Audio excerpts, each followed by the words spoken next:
Ara bé, tenim de dir que sembla ser que s'ajusten al pla d'ajust per arribar al dèficit zero en el temps, cosa que és important, cosa que qualsevol ciutadà no vol deure res que no sàpiga que cobrarà i després poder pagar. Veiem que ha fet cura de les previsions d'ingressos a la baixa i també ha deixat partides de despeses a €1 per aquests previstos ingressos no comptabilitzats que llavors farà servir. També hi ha uns 600.000 euros per contingències, és a dir, una guardiola per si acas, que això també està bé, però bueno. El que no entenem és la falta d'inversió per al poble. No parlo de grans infraestructures, sinó del dia a dia. El meu company, Celestino Río, ja li dirà.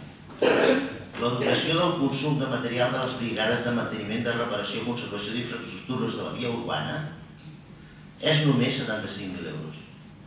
És el que ens gastem a la festa major sense comptar els focs. Sense comptar vehicles de la mateixa brigada, és molt més, sense gaire cost.